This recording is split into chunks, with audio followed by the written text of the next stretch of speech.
बिहार में आपका स्वागत है। चलिए बढ़ते हैं शाम तक की बड़ी खबरों के साथ। प्रधानमंत्री नरेंद्र मोदी के जन्मदिन पर बिहार ने बनाया नया रिकॉर्ड, पूरे देश में सबसे अधिक कोविड टीकाकरण। बता दें कि प्रधानमंत्री नरेंद्र मोदी के जन्मदिन के मौके पर 17 सितंबर को बिहार ने एक नया रिकॉर्ड बनाया। पूरे बिहार में कोरोना वायरस से बचाव के लिए टीकाकरण का सबसे बड़ा अभियान चलाकर करीब 29 लाख लोगों को कोविड टीके की पहली और दूसरी डोज लगाई गई।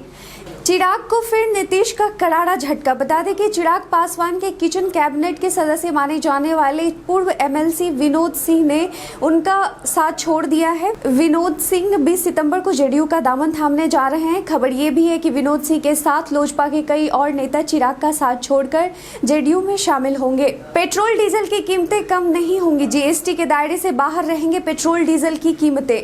पेट्रोल डीजल की कीमतों से जुड़ी जीएसटी काउंसिल की हुई बैठक में पेट्रोल डीजल की कीमतों को लेकर आम आदमी को बड़ा झटका लगा है। उम्मीद जताई जा रही थी कि पेट्रोल और डीजल को जीएसटी के दायरे में लाया जा सकता है, लेकिन ऐसा नहीं हुआ है। इस बैठक में यह तय किया गया है कि पेट्रोल और डीजल की कीमतें फिलहाल जीएसटी के दायरे में नहीं रहेंगी। बरौनी रिफाइनरी में हादसे के बाद पटरी पर लौटा काम।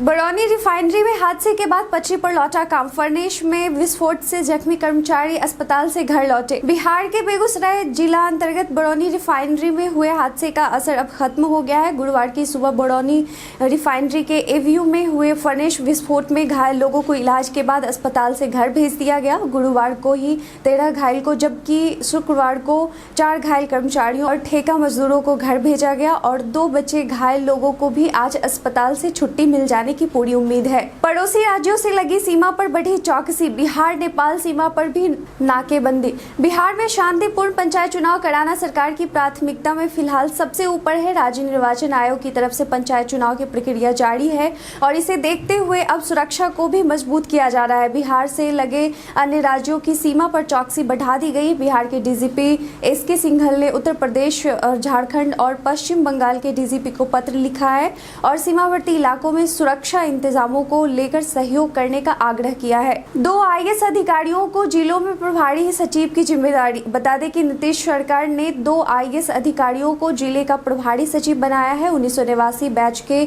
आईएएस अधिकारी ब्रजेश मेहरोत्रा को कटिहार जिले का प्रभारी सचिव बनाया गया है, जबकि 1996 बैच के आईएएस अधिकारी आनंद किशोर को अरवल जिले का प्रभारी सचिव बनाया गया है।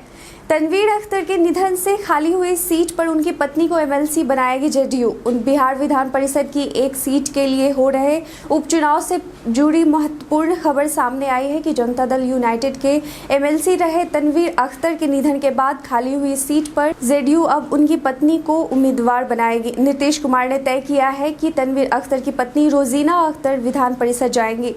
नालंदा में बड़ा हादसा। मूर्ति विसर्जन के दौरान 5 बच्चे नदी में डूबे। नालंदा में भगवान विश्वकर्मा की प्रतिमा विसर्जन के दौरान एक बड़ा हादसा हो गया। नालंदा जिले के पड़वलपुर के लक्ष्मी बीघा गांव में प्रतिमा विसर्जन के दौरान 5 बच्चों की डूब जाने की खबर आई।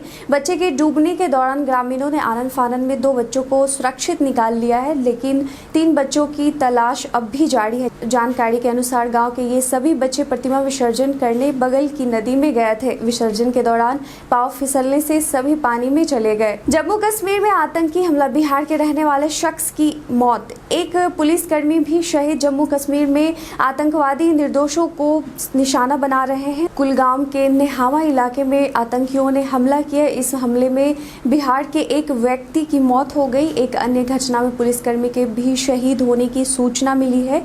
ये दोनों ही हमले दक्षिण कश्मीर के कुलगाम में हुए हैं। वैशाली में हुई किशोरी की मौत का मामला पकड़ रहा तूल। बिहार में बढ़ते क्राइम को लेकर लोजपा सांसद चिराग पासवान ने मुख्यमंत्री नीतीश कुमार को पत्र लिखा है। उन्होंने वैशाली में 2 दिन पहले हुई किशोरी की हत्या को लेकर सरकार को घेरते हुए मुख्यमंत्री से न्याय मांगा है। उन्होंने उनसे मामले की उच्च स्तरीय जांच कराने और अपराधियों को स्पीडी ट्रायल के तहत कठोर दंड देने की मांग की है। दिल्ली से शव लेकर बिहार जा रही एम्बुलेंस खड़े ट्रक में घुसी। जानकारी के मुताबिक दिल्ली से शव लेकर मोतिहारी बिहार जा रही एम्बुलेंस राष्ट्रीय राजमार्ग पर बुधा कला के पास सड़क के किनारे खड़े ट्रक में घुस गई, जिससे एम्बुलेंस में सवार 2 लोगों की मौत हो गई, जबकि 3 लोग घायल हो गए। सूचना पर पहुंची पुलिस ने घायलों को जिला अस्पताल पहुंचाया, जबकि दोनों शवों को कब्जे में लेकर पोस्टमार्टम के लिए भेज दिया गया। कल हमारे द्वारा पूछे गए सवाल का आप लोगों में से कई लोगों ने अपना जवाब हमें कमेंट सेक्शन में लिख कर दिया था। उनके नाम है ओमकार सिंह, मोहम्मद इमराज, राजेश शंथालिया, लक्ष्मण कुमार और गौतम माझी। इसके साथ ही चलते हैं आज के सवाल की ओर। पेट्रोल डीजल को जीएसटी में शामिल करना चाहिए या नहीं, कमेंट कर हमें ज़रूर बताएं। आज के लिए बस इतना ही। बिहार की सबसे बड़ी खबरों के साथ जुड़े रहने के लिए देखते रहें रूबरू बिहार। धन्यवाद।